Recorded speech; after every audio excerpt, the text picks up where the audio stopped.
Alléluia, Alléluia, Alléluia, Alléluia, Alléluia, Alléluia. Lumière qui se révèle aux nations et donne gloire à ton peuple Israël. Alléluia, Alléluia, Alléluia. Le Seigneur soit avec vous. Évangile de Jésus-Christ selon saint Luc.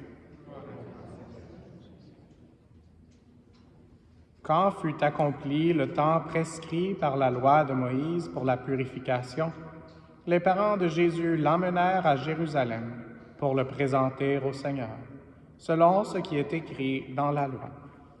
Tout premier-né de sexe masculin sera consacré au Seigneur. Il venait aussi offrir le sacrifice prescrit par la loi du Seigneur, un couple de tourterelles ou 2 petites colombes. Or, il y avait à Jérusalem un homme appelé Siméon. C'était un homme juste et religieux, qui attendait la consolation d'Israël. Et l'Esprit Saint était sur lui. Il avait reçu de l'Esprit Saint l'annonce qu'il ne verrait pas la mort avant d'avoir vu le Christ, le Messie du Seigneur. Sous l'action de l'Esprit, Siméon vint au temple, au moment où les parents présentaient l'enfant Jésus, pour se conformer au rite de la loi qui le concernait. Siméon reçut l'enfant dans ses bras, et il bénit Dieu en disant: « Maintenant, ô Maître souverain, tu peux laisser ton serviteur s'en aller en paix selon ta parole, car mes yeux ont vu le salut que tu préparais à la face des peuples, lumière qui se révèle aux nations et donne gloire à ton peuple Israël. » Le père et la mère de l'enfant s'étonnaient de ce qui était dit de lui.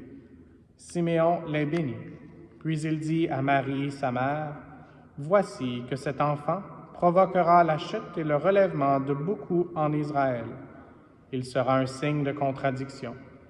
Et toi, ton âme sera traversée d'un glaive. Ainsi seront dévoilées les pensées qui viennent du cœur d'un grand nombre. » Il y avait aussi une femme, prophète, Anne, fille de Phanuel de la tribu d'Aser. Elle était très avancée en âge. Après 7 ans de mariage, demeurée veuve, elle était arrivée à l'âge de 84 ans. Elle ne s'éloignait pas du temple, servant Dieu jour et nuit, dans le jeûne et la prière. Survenant à cette heure même, elle proclamait les louanges de Dieu et parlait de l'enfant à tous ceux qui attendaient la délivrance de Jérusalem. Lorsqu'ils eurent achevé tout ce que prescrivait la loi du Seigneur, ils retournèrent en Galilée dans leur ville de Nazareth.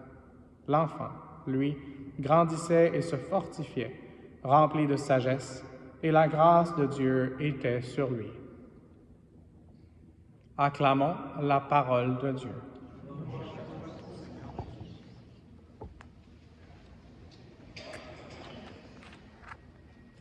Merci d'avoir participé à la procession.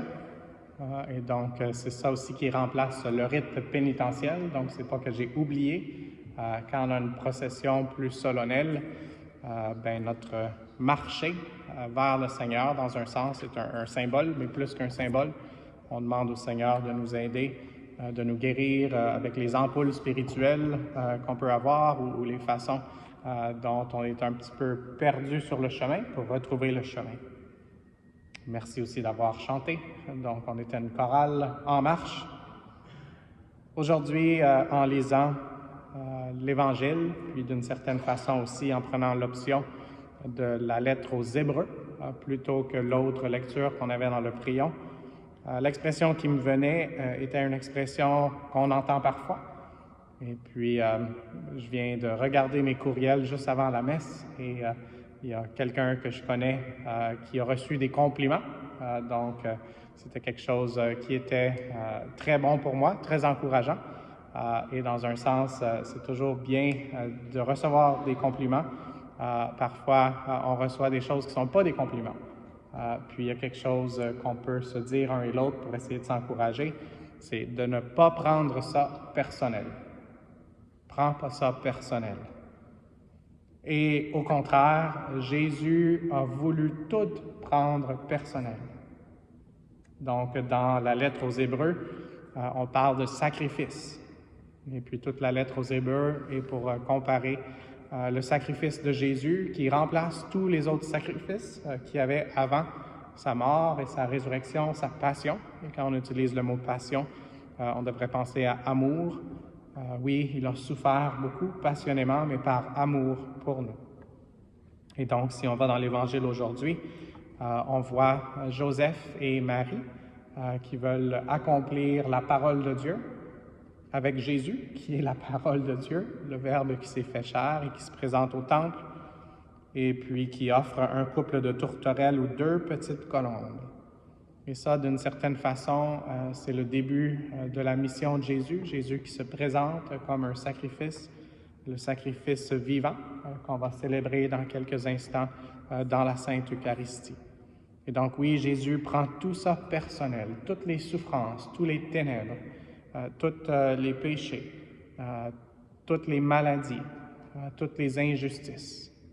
Et puis, d'une certaine façon, Marie, sa mère, prend ça aussi de façon très personnelle. Malgré elle, peut-être, dans un sens, elle dit toujours oui au plan de Dieu. Aujourd'hui, c'est probablement pas ce qu'elle avait pensé recevoir comme parole quand elle allait présenter le Fils de Dieu, celui qu'elle avait reçu, annoncé par l'ange et au plan de Dieu à laquelle elle avait dit oui. Mais elle entend des paroles qui sont très fortes, des paroles qui sont très rough, comme on dit en bon français. Siméon dit à Marie, sa mère, « Voici que cet enfant provoquera la chute et le relèvement de beaucoup en Israël. Il sera un signe de contradiction et toi, ton âme sera traversée d'un glaive. Ainsi seront dévoilées les pensées qui viennent du cœur d'un grand nombre. » Alors, je pense qu'aujourd'hui, alors qu'on a un peu plus de lumière que d'habitude, qu'on l'avait aussi dans nos mains, demandons au Seigneur de nous donner cette lumière et avec Maman Marie, de prendre certaines des choses personnellement, mais jamais seul, toujours avec Jésus qui nous accompagne.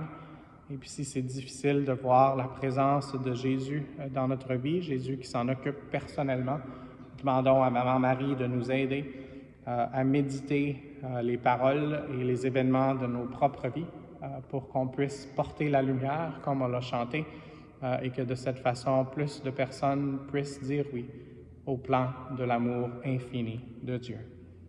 Et à la fin de la messe, pour ceux qui le veulent, je vous invite à vous approcher. Et puis on a la scène ici de ce qui est décrit dans l'Évangile, et donc de Marie et Joseph qui présentent l'enfant Jésus au temple. Et aujourd'hui, Marie nous présente au temple pour rencontrer Jésus de la façon la plus amoureuse qu'on peut le rencontrer. Donc demandons à elle de nous aider à dire oui au plan qu'il a pour qu'il nous donne tout ce dont nous avons besoin et que ce soit débordant pour qu'on puisse le partager les uns les autres. Amen.